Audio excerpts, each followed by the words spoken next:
me, Éarte? Yes, we are. Because that is the name of the show. Welcome, I am Sam DeLev, and this is our Children of Éarte after show, where we celebrate the holidays with all of our players like mischievous kids without the GM. Thank you all for joining me, and I'm going to go around and call on all of you to introduce yourselves, starting with Lauren. Oh, geez, I'm first. Hi, I'm Lauren Urban. I'm the content coordinator at Idle Champions of the Forgotten Realms. You can find me on the socials as Obo Lauren. Usually I'm playing Carolyn Neb Stern. Tonight I'm playing Lauren Urban, talking about Carolyn Neb Stern, and I have hot cocoa. The day is already won. Jen, who are you? What's your name? Hello. Yes, my name is Jen Kretchmer. You can find me on the socials as @DreamWisp. You can find me streaming on Twitch as DreamWisp Jen, and I am hot off of the presses from Gale Song Dragons Convergence, which is a new actual play for D&D that we are very proud of, which Sam is also part of. And Yay! Yeah. And I play Maeve Morgan Flynn, your friendly neighborhood troublemaker, Maeve Morgan Flynn. Who am I? What am I doing? Where are we? Always we are asking ourselves, and so we turn to that font of wisdom. Hope, who are you, and is that hat as fuzzy as it looks? It's so fuzzy! Hi, I'm Hope LaVelle, and I do mocap stuff during the day where I get to pretend and play, but then at night I get to do D&D where I get to pretend and play. It's so great! And I play Miss Robin Beckett, but tonight I'm playing Hope LaVelle. The grand unified theory of hope employment. Yes. Alicia Marie, who are you? Hi, everybody. I'm wearing the cutest sweater ever. It's supposed to be an ugly Christmas sweater, but it's Star Wars, and it has a little Christmas touch in her pocket. It's so cute. It's a lot of like what do you call it? Compliments. Yeah, walking down the street, people are like, I'm like, yes. Oh, I love it. Anyway, you can find me everywhere on socials at Alicia Marie Body. I'm a costume artist and creative artist, and currently editing about 15 different videos at once and about to throw my entire editing suite out the window. I play Fairuza Armstrong, attorney at law. And finally, I'm the only one left, right? Yes, I'm Adam Bradford. I'm the CDO at Demiplane. We have several very fun things going on at Demiplane. We're providing digital tools for incredible games out there, games that I've been playing for years and been wanting digital tools for. So it's great to get to, actualize things that you want to breathe into the universe, and so it's been a great year for us here at Demiplane. This show, Children of Éarte, has been a big part of that great year. We also have been having a wonderful after show, so I wanted to thank you, Sam, so much for just an incredible job throughout the entire year. But I am typically playing Silas Jordan, who is actually going by, I guess, Silas Sorrell now. And but again, like everyone else tonight, I am actually playing Adam, talking about Silas, talking about shows that Silas is in. So it's so much Inception going on that I don't think we can hardly stand it. we will follow you down to the bottom of this. But before we do, I have to try to show up for the person who usually does this and mention our sponsors. Idle Champions of the Forgotten Realms for giving away codes, so type code in chat for a free Electrum chest. Die Hard Dice, purveyor of clicky clacky math rocks for the Dice Goblin in your life. Use code Éarte at checkout for a 10% discount with a giveaway in stream, and Sirenscape, because epic games require epic music.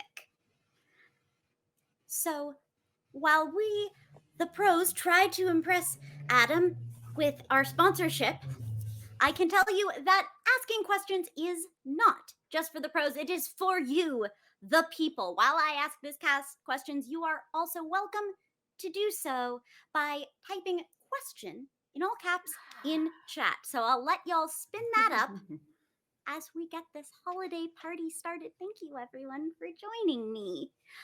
And I have to ask, in the spirit of this holiday special, while your characters aren't exactly in position to have their usual holiday plans, tell me a little bit about what your characters are like back in material plane for the holidays. Any super holiday people or Grinches or people setting themselves on fire with Hanukkah candles? That one's me. What are your characters like for the holidays? I bet you Neb makes amazing potato latkes. Way better than I ever could. Yeah. I bet you the food for Hanukkah at Neb's house is amazing. And she probably makes fantastic latkes, which I cannot. Robin always dresses up as Mrs. Claus and Of course she does. Oh. and goes to elementary schools to read stories. I think Maeve and her moms, I think Maeve would never let on how much she gets into the holiday spirit and how festive she gets, but I think Maeve and her moms have like go all out with lawn displays and baking and always have hot cider on the stove, like good time holiday parties at the Flynn home. Well, I will say that for Fairuza, her holiday doesn't extend beyond the law firm Christmas party. Like if you go to her apartment, you don't even know there's a different holiday at her apartment. Forget it. She doesn't do it. And that way she's kind of like me, like you wouldn't know.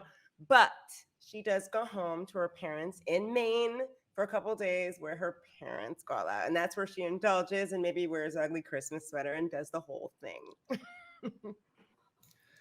Yeah, I think Silas always spends it alone, and but I do think that every year he because as we've established, Silas has far more money than Adam has, and so it's Bunches, not, I hear. it- Bunches yeah, and bunches. bunches of money, and so it's not necessarily about he's a collector, so he's kind of buying things for himself all year long, but every holiday season he does buy 2 gifts in particular, and I will offer kind of a commentary, off-screen commentary, that one of those gifts, every year, he eventually, when he did go to his grandfather's house to clean it out, he saw a bunch of them unopened, still in there. So he always bought something for his grandfather and had it shipped there, but apparently his grandfather didn't open it.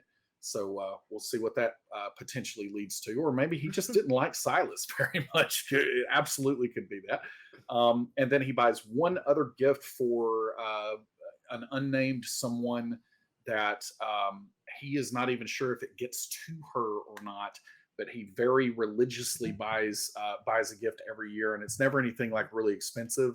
It is yard sales and that kind of thing, that he just tries to find like the perfect, not necessarily gag gift, but something that is like a thought that counts kind of thing, and he sends it to an address that he always sends anything to, that he's trying to get to that person.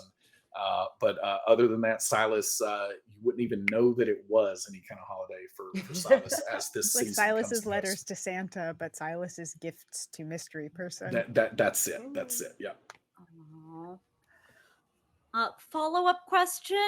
Can I just like go to the Flynn's or to like Netflix? Just Always. please feed me. That sounds delicious. I just want to eat your You food. could go to the Armstrongs. That'd be fun because it's cold and snowy. Yeah, do y'all get snowed in up there in Maine?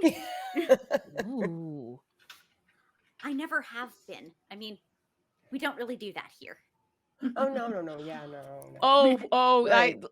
both Lauren and Neb have stories about I couldn't get out of the house on Christmas Eve, couldn't get out of the house on, especially Yeah. Christmas Eve for me when I was doing the professional musician thing in Buffalo. There were Christmas Eve gigs that bless the people in the neighborhood that had plows on the front of their cars, because I was not going to be able to make it without that.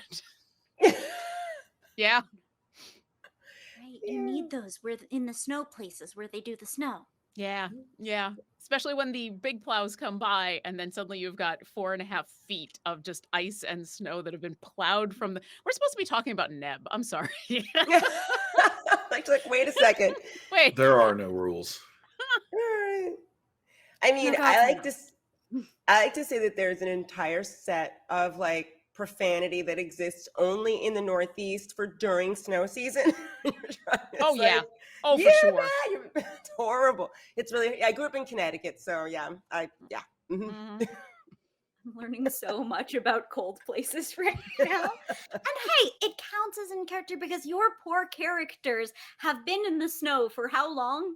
Mhm. How 6 long? Like a days. week, 2 weeks? Wait, hold Yes. on. Let me go to the tape. Lauren Here has we the go. formal count.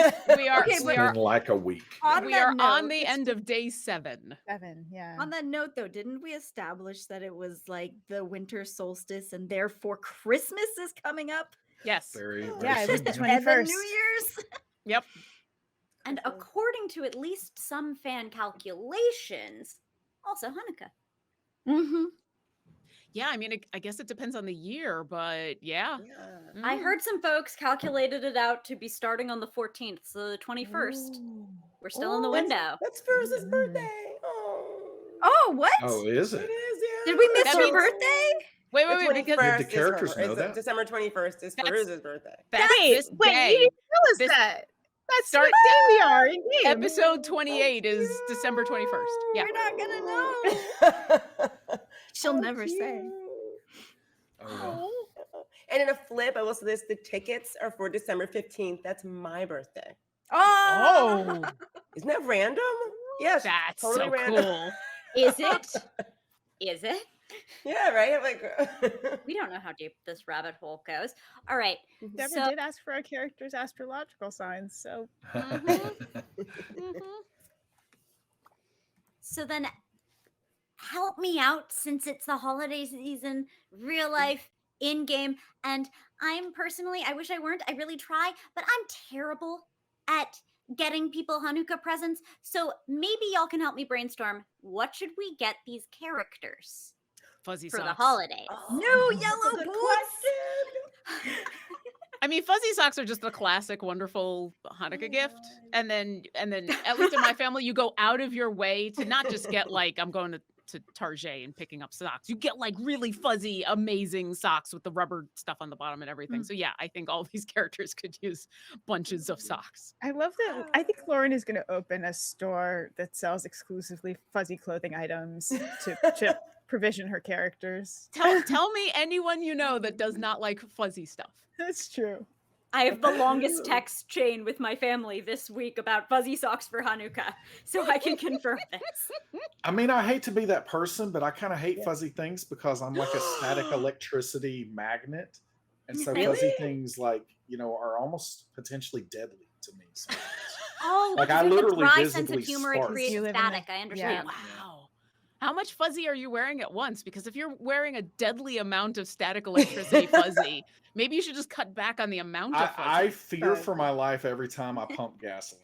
Like I'm not joking. Like I have like things on my keychain that I have to ground myself, and I ground myself about 3 different places before I pump gas because I've been at a gas pump before and it sparked and it flamed like kind of like a grill does. Like it flamed for just a second and it scared me to death. So. Oh, I no, mean, I've yeah. always been afraid of that my whole life. I have And latent now I like know it's a electrical thing. powers possibly. I hope one day it develops into superpowers. We just have to get you onto the train and wherever we are. I don't even know what we call where we are. Mhm. So, but get you there so you can Be hone perfect. those powers. Or So just you wrap have- him in a fuzzy blanket. That I too. like it. Shocking grasp cantrip IRL, I guess. Yeah, that's it. Oh. There's always what opportunity cantrip attacks. would you want? Well, Adam already has one, so you don't get to pick two. Mhm. Aw. But what do we get Silas for the holidays? I mean, I like to think that nerds are comparatively easy to shop for because we have special interest stuff and you can get related to that. Mhm. But do you have any recommendations? What do y'all think? Actually, what do y'all think? Do y'all have some ideas Oh, here we go. what we should get him? A new battery for his ring. Oh, that's awesome. I Yeah, mean, he would appreciate that. Yeah. Perfect. Here I was thinking mixtape. Get Yeah. Silas a whole new set of music to listen to enjoy, to pull inspiration from. He would I love can it. see like MJ basketball pants. Yes. Yes. Anything. Yes. Yep. Yes. Mhm. For your Chicago Bulls. Yep. Love it. And even if he already has it, he's still going to be happy to have a second pair of it. Oh yeah. Might have a Yeah. closet full of them for all we know. Yeah, because Silas is loaded, right? He's loaded, so he's probably has Bunches a of lot of money. stuff. What do you get the so- man who has everything? Yeah. Batteries for his ring.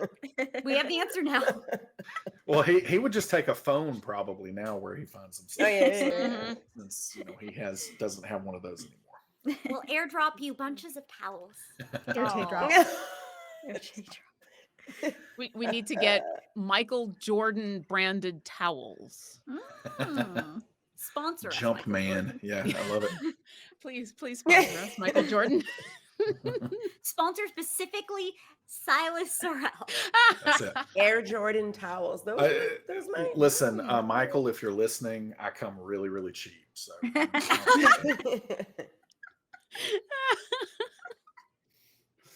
Oh God. What should we get Fairuza? Oh. gosh, an the axe sharpening sharpener. Yeah, actually. I know, like, another Harvard sweater. No, trying to think, what would we get? Like, this is a typical question because she's not like exciting. Like, what are you gonna buy her a pair of like loafers or something? I got it. No. Rubber What? boots, so that she's grounded, so she can't like shock herself. You know. Oh, you're See, really. that gift might be funny. That might be. She might think that's kind of funny since you guys know her story. That A muscle tank that says "Pull Up Queen." Yes. see? I like it. I Yeah. mean, that is what you get for the person who has everything or has bunches of monies. You get something that is so unique, so bespoke, So yeah, we're all going to the store where you can make your own t-shirts and making t-shirts for everybody. Yeah, it'd be something. I mean, these people know Fairuza, so they would know things about her. If people don't really know her as well as these four have come to know her, they're probably going to get her like gift certificates to like bookstores or maybe like to the museum, like stuff like that. They're just going to guess that's what she does. They're right. But like, Maeve's ideas, Silas, Robin, and Neb's ideas are definitely more personal, and that's what makes them special. That's what makes them very special to her.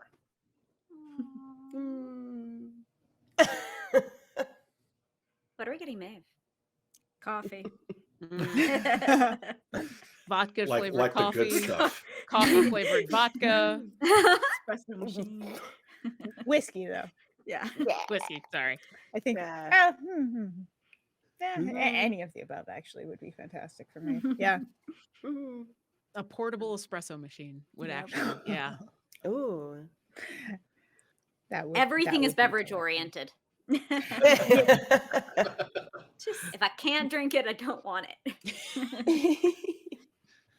So what do you eat? Soup. Let the meat soup. Well, shall we not? We shall roll for soup. But in Soup, the the meantime, great unifier. I mean, tea is soup. Cannot be divided. whoa, philosophical here on the Éarte. About soup.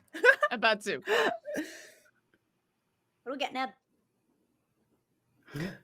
Oh, Neb is fun to buy for. Wouldn't Neb be fun? Because you would literally buy her anything and she would have fun with it. Don't you feel like that? Yeah, Neb is easy to buy for. I Yeah. want to get Neb like the glow stars that you stick on your ceiling. I had those as a kid too.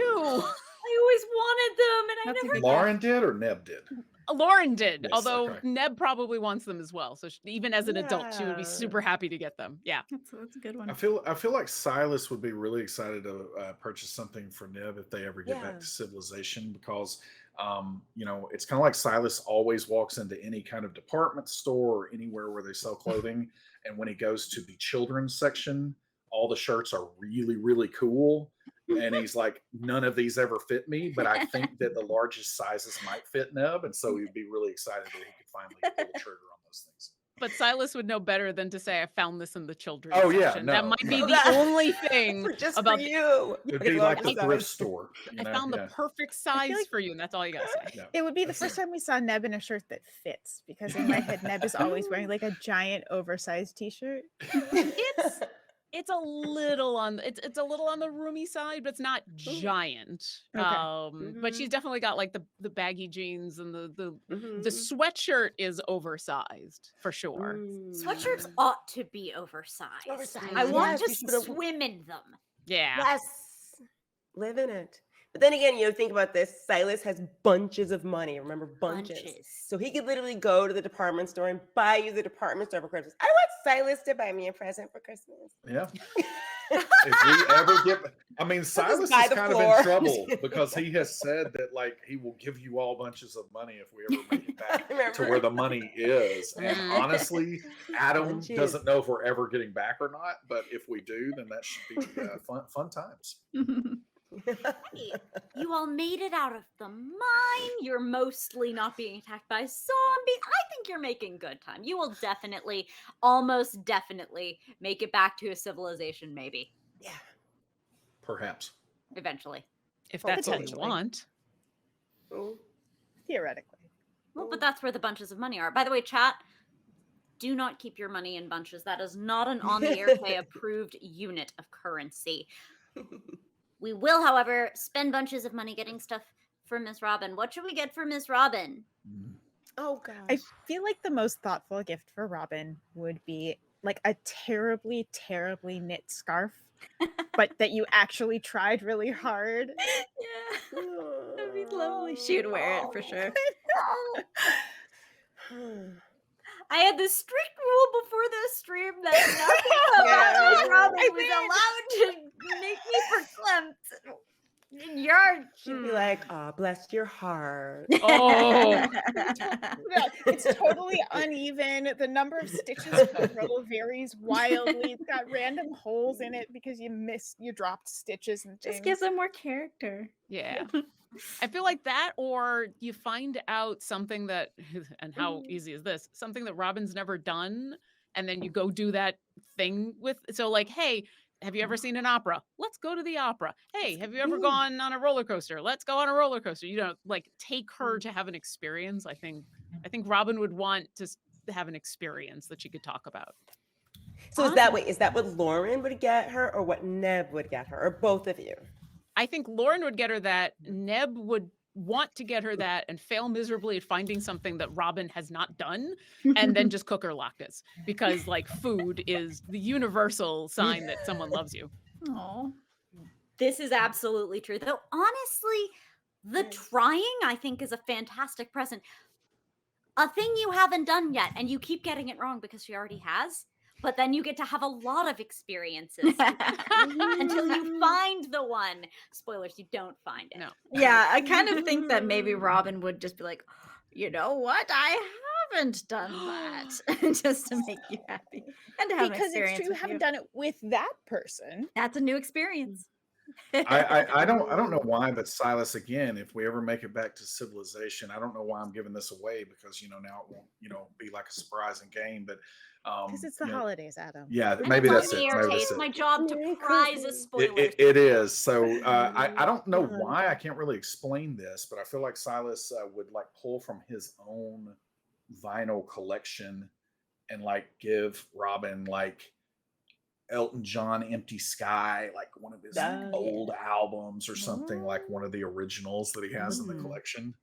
Because it and I think Silas's thoughts is he would have no idea if she actually likes the music or not, but I think he would know that she would understand that it was important to him, and so he would make that gesture. That's lovely. That's nice.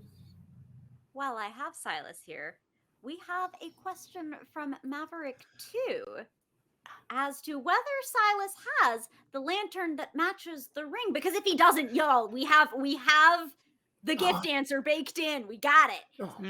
But we're on the Éarte, so you have to tell us. Yeah, Silas, this ring situation for Silas, this is not like the on the market, Silas would say cheap prop versions of the ring. This is something that this is something he commissioned somebody like Alicia to like, make. And so Alicia Marie original. yeah, it's like a custom, and so of course it has the lantern with it. You just haven't seen the lantern yet.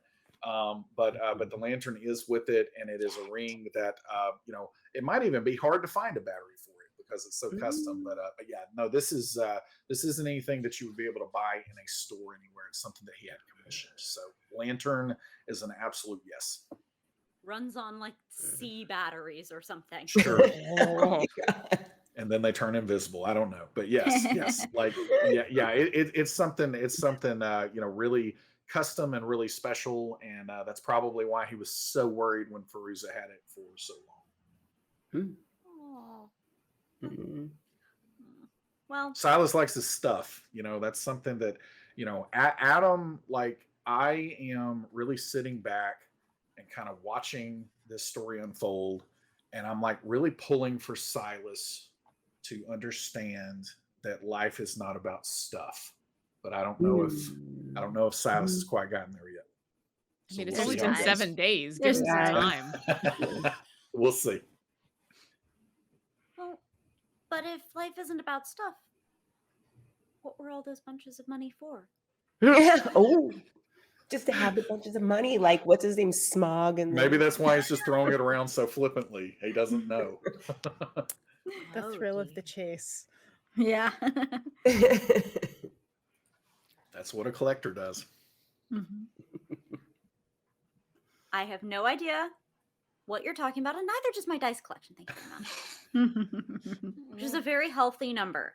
Stop it, chat. Stop. But in the spirit of holiday questions, there was another lovely one from Every2 for Robin.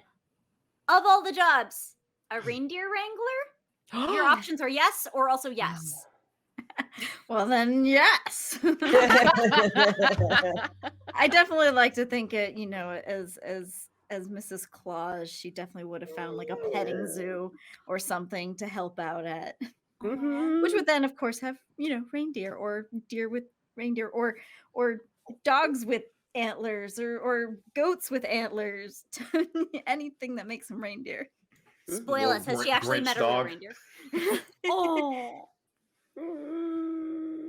I'd like to think that she has. She's done enough hiking in the cold. Maybe come across a reindeer.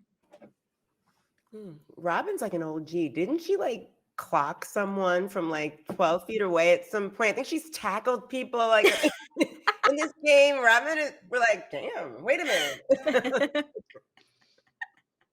Yeah, that question of who would you want to actually get stuck out in the wilderness? It's a Maeve and Robin. Absolutely. Maeve and Robin. Between the two of them, we're set. It's true. You have that's a complete breakfast of survival. That said, I will put in a good word for wanting Maeve in the survival party because so much gear. Every gear. What about also that one? The one you're thinking about and haven't spoken about yet? Yep. Maeve's got it. Least likely to desire in a survival situation is definitely Silas, because he doesn't even wear pants. That's true. Shorts. That's true. Shorts were not. Oh, and yeah. To clarify, he has shorts on. But I'm gonna have to disagree with you here, and I love you, Alicia, but I think it's Fairuza. Yeah. Mostly because like Silas has this whole history of doing spy stuff. I know he said he's not a spy, but like some of the stuff you've been able to pull off, where Fairuza like is amazing with that axe, but the moment where you're like, I brought a book on tort law. Forget it. Look, that girl, she has no idea what she's doing out here. I was gonna say Fairuza has no clue what she's doing out here. But also, you have all that lumberjack background, so there's got to be some practical. I mean, I feel like we all have some skills that are applicable and a whole bunch of skills that make it really troublesome to be in the middle of the woods. Actually, now that you say that, I have to change my mind again. It's Neb. You don't want Neb. Neb, if she can't turn into an animal, she has 0 skills. No, but Neb is willing to go along with it. Like, whatever happens, she's like, I'll just roll with it. Whereas Fairuza was like, no, this isn't really happening to me. I'm back in my apartment in New York City with my bird. I'm not really here getting attacked by ice monsters. There's the denial thing that you don't have to get past with Neb. Yeah, but I then think when you the actually get, answer is Nicholas. yeah, Nicholas. Gotta have Well, Nicholas. what do you want for survival if not Nicholas? Nicholas and all of his family At the rat party. at the rat Being party. rat. They're too busy partying. All They're hail literal the party prophet. animals. Oh my I don't know. God. I think Neb is. Who else would you want for can I eat that mushroom? Yeah. Even if not Lick the door. facts, the like goggling comfort. I think curiosity goes a long way in a survival situation. I think it in a very different way from Silas gives you like little pieces of lore of I did a Wikipedia dive on this that one time. And just a bit of it stuck. She strikes me, and correct me if I'm wrong, as a bit of a Wikipedia diver. Yeah, I mean, we've already established she goes down the YouTube rabbit holes of stuff, and definitely she has that wide-ranging appetite for knowledge that hasn't found the depth that she wants yet until this train ride. So yeah, whether any of that is actually going to be practical, I don't know. But It's yeah, also you could point at the mushrooms and say, "Oh yeah, let's go pick those," and she would it's pick them. really hard to put a premium on plucky optimism. And so in a survival situation, I can see Yeah. that being very essential. Yep. And Silas bringing supportive to the table, friends. being on the Because outside of a I train think- and not Yeah, I mean, dying. I think that I'll speak for Maeve. I don't want to speak for anyone else, but I think there are certainly points where Maeve has been much more frightened than she's let on, and without Neb being there, kind of excited about everything and wanting to like support everyone and be curious about everything, I think Maeve probably would have had a bit more of a breakdown. I'm not saying that's not something that might still happen for her, but I think that having someone who's like, no, this is okay. It's going to be fine. This is cool. Let's try this thing. Ooh, over there. Like that helped ground Maeve with what's happening. Whereas we have the opposite. I think Neb without Maeve and the rest of you being the voice of caution, like she has enough wherewithal to listen to all of you or try to anyway before she goes running off. But I think if she didn't have someone who was more scared than excited, then I don't think she would have made it past day 3.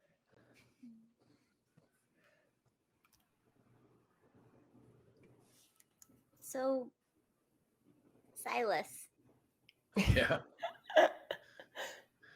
do you That's have sneaky. secret survival, or is it keeping our spirits up while Well, we're apparently out in the woods in the snow and Fairuza's chopping wood and in a tank top that says "Pull Up Queen"? Did I get that right? Mm-hmm. Okay. Silas is not keeping very many spirits up at all right now. But yeah, he's seeing Unless the, you happen to be a diehard Spider-Man 3 fan. Yeah. Oh my god. Finger guns Yeah. of it all. It actually is a fantastic question. I wanted to make sure that we asked. We got to see the darker sides of some folks. Although I want to keep the eyeliner. I think it's a look. I think you've got it. Yes. That's the eyeliner. true magic. Is how Yes. did Silas just eyeliner out of nowhere? That was he true has magic. minor illusion. Well, and he had a makeup prestidigitation. kit, didn't he? I know, we but it find? was He was does. sudden and it was amazing. Turn around, it's like, oh, Yeah. But no, I think Silas, you heard Silas also say when a, safe cracking opportunity presented that he made a comment that, I normally just drill through these and when he, tried to pick a lock at the grave, the riverbank there, he tried it, trapped, and then he just shattered it to get what was inside. So I think, Silas definitely had success in what he used to do, but he was all about efficiency and direct paths, and it wasn't necessarily about finesse. And so I think that whatever's going on with him right now, I'm really rooting for him that he can pull out of the funk. But it's like there are different sides of efficiency. How if you can be efficient, that can be effective sometimes, but you also have to make sure that you're not brutally efficient and callous when you're having that efficiency when you're putting it on. So I think that unfortunately some things are being amplified inside Silas right now that aren't too flattering. Well, can we go to our other took a dark turn? Alicia, what's it been like to play Dark Fairuza Yeah. lately? Oh, that was actually was like a lot. It was fun because it's like a departure sort of from like where everything that's going on. Just I love the monkey wrench idea. As long as it doesn't derail the game, and as long as like you can tell the DM is okay with it, and obviously because she introduced it to Fairuza, and then she was like, well, you kind of have to play it, or you're going to play it, and then seeing how quickly, and I've mentioned this before in interviews, how quickly Deb sort of will volley back anything you throw out at her. I was like, oh, I can do this because she can.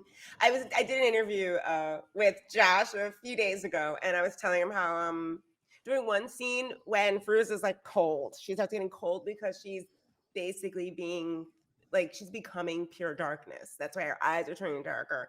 Her whole like outlook in the world, everything's turning darker. She's starting to see her friends as like looking at her strangely and feeling weird about her. When she's cold, she goes into her room, and as she's leaving the room with her blanket, she sees herself in the mirror, and she's sort of looking at it, and this person comes and steps in, and then the person looks at her and does this, and Deb's like, and then we pull back, and we see that Fairuza is holding her finger to her lips. That was all Deb. And I was like, oh, okay, I see what you're doing there. And I love playing games when we're able to do that. Like because you don't have to be scared to throw something out there and see where it goes. And this crew especially is really good at that. Like I was so impressed with how everyone handled the cemetery scene and how that was just like thrown in there. Deb just threw that in there. I'm like, okay, well, here we go. and then when I just Bruce just turned to Robin and said, are these flowers? And Robin takes out her camera. This is all not planned. It's just literally everyone acting on the fly, given like the stimulus. And I had a lot of fun playing this little arc because I kind of knew everybody would be able to go with it like fast like that. And I wouldn't be throwing anyone off their game, which I don't like doing, So it was really fun. And what I did, someone asked me recently, like where like the quotes and things came from. I play a lot of video games. And I love really dark characters like Malthael from Diablo. And those are some of his quotes. Because he, to me, is like, he is death. He is the destruction of the human race. So. Meanwhile, Alicia had to put up with me after that first episode, like messaging her on Twitter going, I know where these two quotes are from. And then this third one I had to talk to Luke about. And then just like going back and forth. Yeah, he's my favorite character. And he just says really ridiculous things like, death is beyond your reach. Humans are perverted. Like he says stuff like that. So I was like, I able to fold some of my favorite character quotes. And yeah, Lauren definitely got them. And she's like, we play a lot of Diablo. I was like, shh. Not that I want credit or anything, but I recognize them instantly also. So. Diablo 4. Then you recognize the Diablo one faster than I did. I got the other two, but the Diablo one just like rattled around in the back of my head all evening long. Yeah, and then that's right. The Tales of the Dark Side was the first one though, and that was from the 80s TV show. And I was like, I wonder how many people are going to get this one. I love that show. Such a good reference. I love how that was. I really like, and again, we're not going to spoil anything here because who knows what's going to happen to all the other characters also. But I think spoiler alert: 2023 All Evil campaign. Yeah, everyone's going to have goatees, but yeah, I think that it's really interesting. And honestly, I don't know for sure if what Deborah told me was, the same thing or not for Alicia. But I do think that it was at least pretty similar. And I like how it hits on something that a long time ago when I, started running tabletop role playing games. And it's like that you used to get the question of, if you're running a Star Wars game, what would happen if Luke Skywalker, Han Solo, Princess Leia, all these people, if they just went the other direction, like if they didn't actually go to stop the thing. And then it's like, if you're running these games, if you're game mastering, you want to give NPCs these motivations, and you want to let that play out in your mind of like, how would this manifest if this thing happened? Well, Palpatine is still going to try to, rule the galaxy. He's going to do dastardly things. Darth Vader's going to do his thing, and it's like, kind of thinking that through. And so Deborah just starting with, hey, this is how your character will feel when this is going on. And then the manifestation that Alicia did with that was just fascinating. And then, obviously, Silas, it's like when with his magical abilities, how it manifests as some kind of pop culture something or another, and how they're taking like, this evil bent, like every time that it's happening. And just thinking through like what that motivation is, it's really just interesting. It kind of makes me hope, like as a player, that somebody else gets this too. But then as a character, obviously Silas would not wish it on anybody. But just to see how the different flavors of that and the different nuances would play out, because this cast is just so talented, but also there's so much trust here that we can explore that kind of nuance. Is this really, really interesting, engaging thing? And this is the kind of thing that we can't really explore necessarily in a charity one shot, because you haven't established that rapport, chemistry, but being able to really just completely headlong dive into the nuances, and unless we do like a down the rabbit hole of these characters. Who the knows what if happened? of Children of Éarte. Yeah, the what if of Children of Éarte. Yes. Exactly. that is a good idea eventually. Yeah. We'll see. Jen, are you gunning for like Mirror Universe, Maeve? Dun dun dun. I mean, it's always fun. It's always fun to get to play different sides of a character that you, particularly a character that you've put so much into, so you get to lean into things about them that are interesting choices that wouldn't necessarily otherwise get shown, or you get to reveal secrets about them in interesting ways. There's a lot you can do when you have those moments. So yeah, I love that I get a kick out of when shows will do a what if kind of episode, and you see an alternate timeline, and it's always revealing about the characters that you think in interesting ways. Without even going that far, like I completely agree, but like not even going to the what if, evil side, but like anytime that someone gets to ask a question about a character that has never been asked before, that like I love it when a question is posed to me about Neb and I have to stop and think about it, because it's not something that I've thought of or that she's thought of. And I love those moments of like, well, what is this? What would she actually do for Christmas? I hadn't thought of that until about 40 minutes ago. So yeah, in game when that happens, that's some of my favorite moments, when either it's presented to me or I get to present it to someone else, and you get that really good moment of, ooh, I get to explore something I haven't had to yet. Think through Neb's brain. I was thinking like Maeve, like because she's the friendly neighborhood troublemaker. Maybe Mirror Universe Maeve is like super helpful and like gardening, and like she's sort of, she's a friendly neighborhood helperton or something. I don't know. I mean, I think one potential version of an alternate universe Maeve is really perky and personable, and still has that sort of playfulness, but it's spun. But I think think the key moment would be how much did she move as a kid? Like, I feel like that is so much of what shaped her and her ability to trust people. And so if they didn't move around, who might she be? And I think it would be a really interesting contrast. I don't know. I do think That it just is gave me such a interesting though, thought. like like what you were saying though, Lauren, about that it doesn't even necessarily have to be alternate, dark timelines or anything. It is so engaging to me week in, week out that there's a lot of trust here that needs to be in place before you can explore this with groups that you're playing with. But the idea that many times we come together, and I see this in my home games. Players come together and they're shooting for a certain kind of target, this optimal type of character that they're playing in. It's almost like players often feel like they need to play perfect versions of whatever that character is. They want to look good all the time. They want to, just be badass. They don't want things to go wrong. It's one of the reasons that often players get upset with when they roll ones, or whatever that is. And I've seen that so many times over the years. But just the idea that we have a level of comfort playing together, that we can be flawed characters, that like there are times where a situation presents itself and I know exactly what Adam would do, and it would be very different than what Silas would actually do in that situation.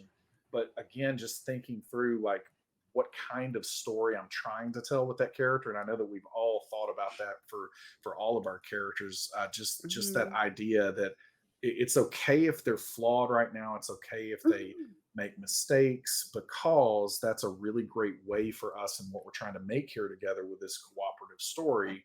It's a great way to highlight growth and even to reinforce that, like, hey, what this person did was not a good thing. And they learned from that, and all of that. And so there aren't too many games out of all the shows that I've watched, and even television. That's some of the television that is most striking to me when you see that kind of dynamic growth, and to see it in one of these actual plays. Again, it's a rare thing for me. I'd love to hear suggestions if people have it for other shows that are kind of doing that out there. Obviously, Critical Role can fit a lot of categories, but I do think that we're doing something really special with kind of that level of trust and that ability to play those flawed characters that learn and grow. And I think we designed that in from the start is really something we all thought about. Was we are fortunate enough to have the incredible luxury of knowing we're going to have the time to let these characters develop.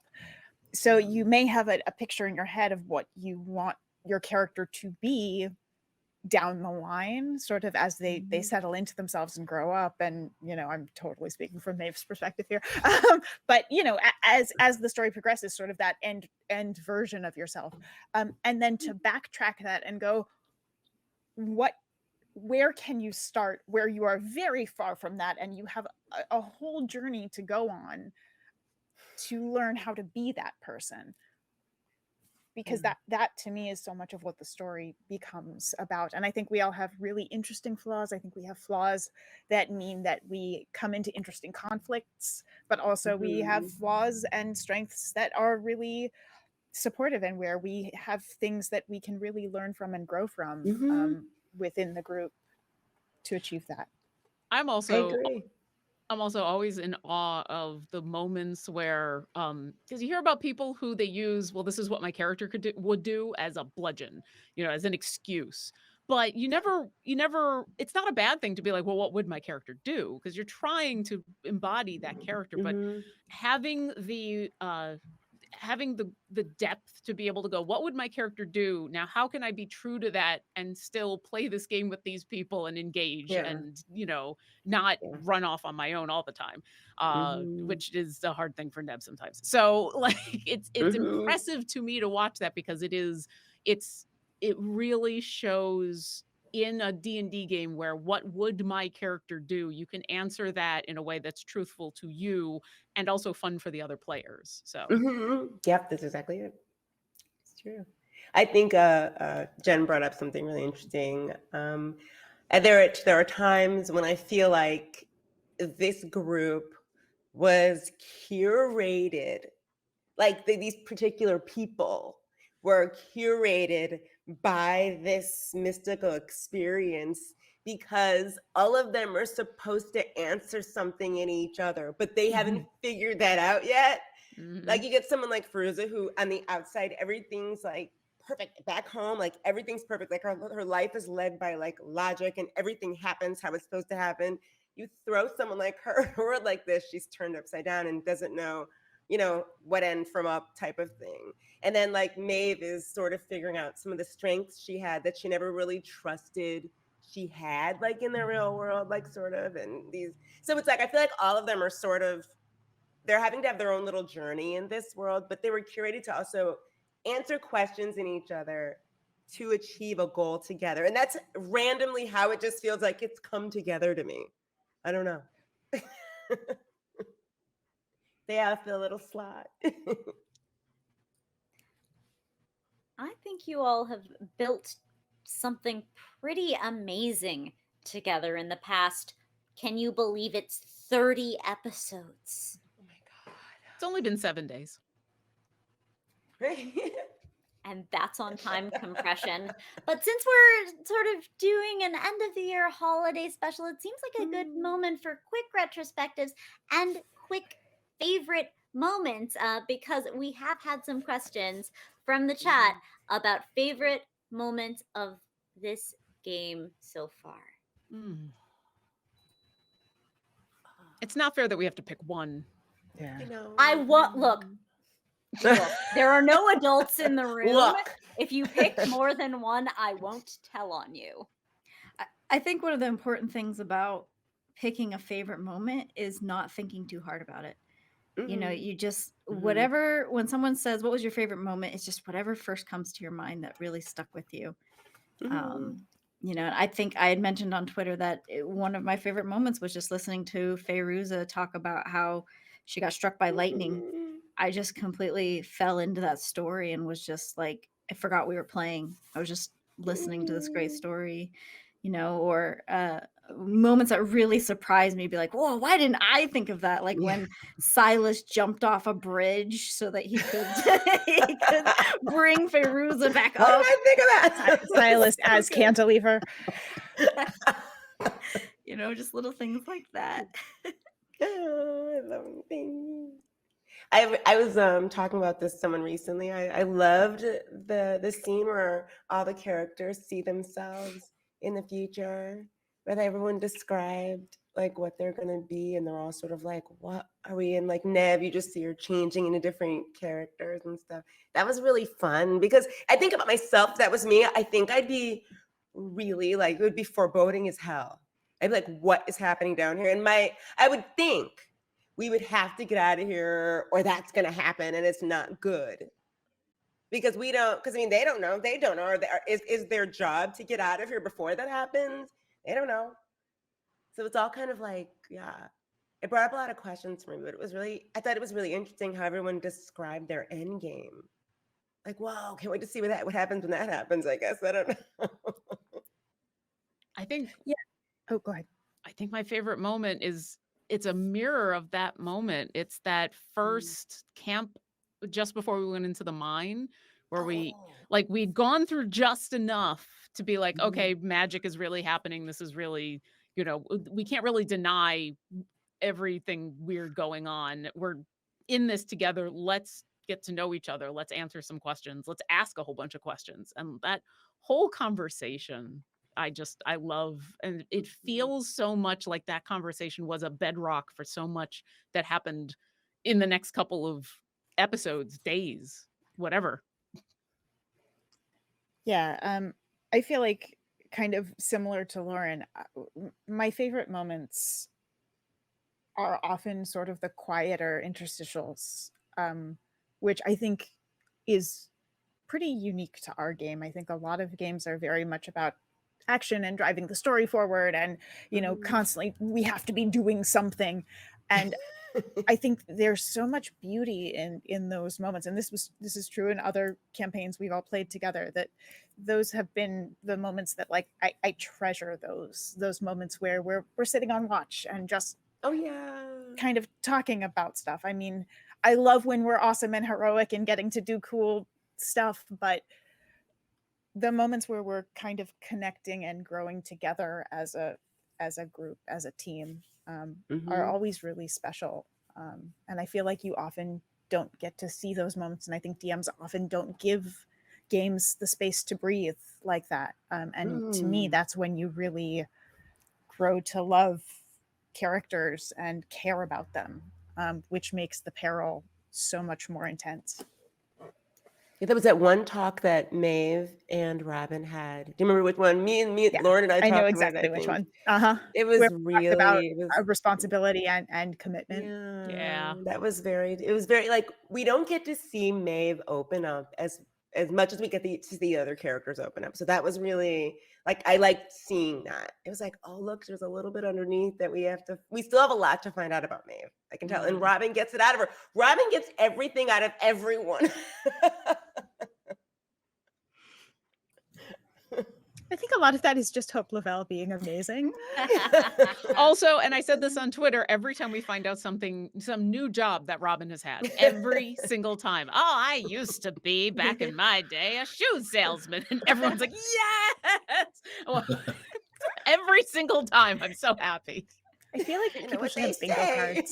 cards of jobs they think that Robin has had, and then as they happen, you just check it out. I think that brings up a really another great Fairuza Robin moment when Robin, you know what they say, a snake has a head and a tail, and then, like, says this like profound thing, and then later Fairuza's, well, you know what Miss Robin said, a snake has a head and a tail. If you ever wonder about the genesis of sayings, just the etymology chat were goes like, all the way back "What?" Yep. to Robin Beckett. Perfect. The great. The Beckettisms. We think of Beckett for Godot, but instead it's about snakes and tails. Snakes and tails, heads and tails. This may be more of a personal thing because I happen to know how much it affected Neb. But that first night watching Silas climb onto the top of the train and essentially go have an adventure before any of us knew that we were going on an adventure, and being wittingly dragged in, but then also not really good at going on the adventure while Silas is just kicking butt at the adventure.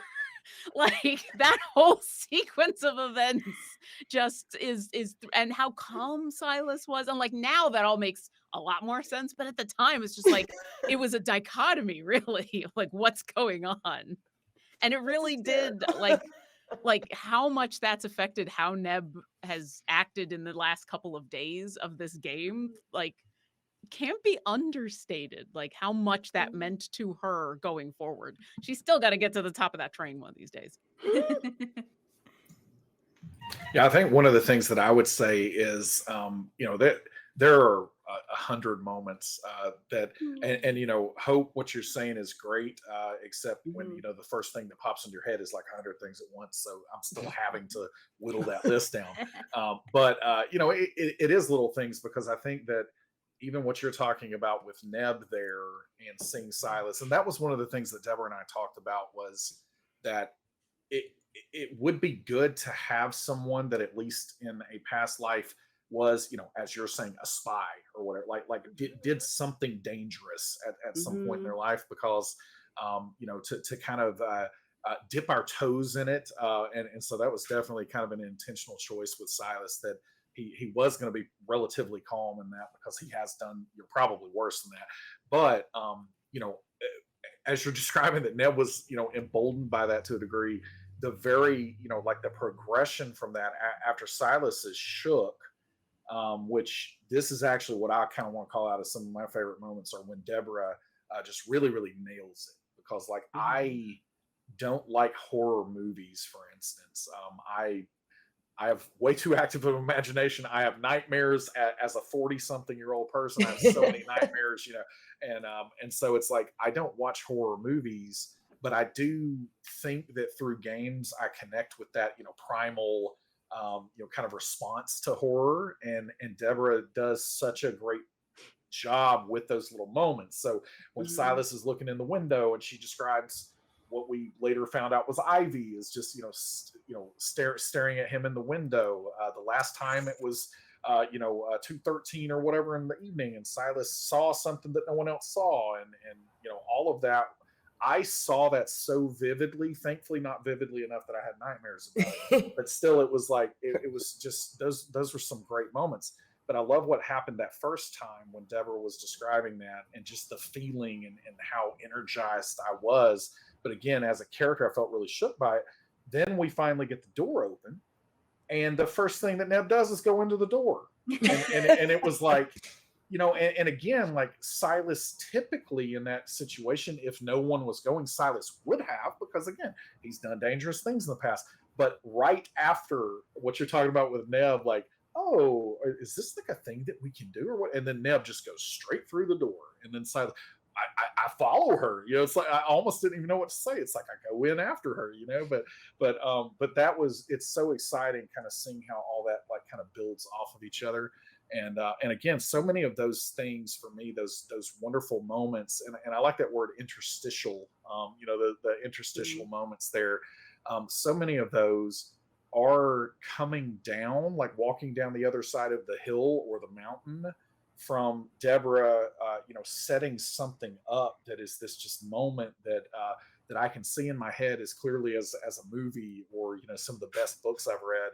And that's something that is so great about playing these games, is it's so hard to achieve those circumstances, and the fact that it's happening in an improvisational way, and it don't expect it to come when it comes. Those moments just really do stick with me, and like I said, but thankfully not too much that I had tonight. Thank goodness. There have been 100 amazing moments to date, and there will be 100 amazing moments more in the future. That will about do it for us tonight. But before we go, since we're here at the kids' table, real quick, I just want to shout out, as some of our players have been doing, our amazing game master, Deborah Ann Woll, for just bringing so much of this together. And to all of you, because I'm the host and you can't stop me, you all have woven something amazing, and it has been an absolute unmitigated delight to see what you all are building, and I'm looking forward to it in future here on Demiplane, with the glorious return of Children of Éarte in future. So thank you all so much for joining me for this holiday special. You've been great. As have you. Yes. Thank you, Sam. Always. Thank you, Sam. Outstanding. Well, for more outstanding Children of Éarte in the future, tune back in. Please follow on the socials, all of these fine people, and Demiplane RPG itself. But until next time, we're going off the Éarte. Happy holidays. Happy holidays.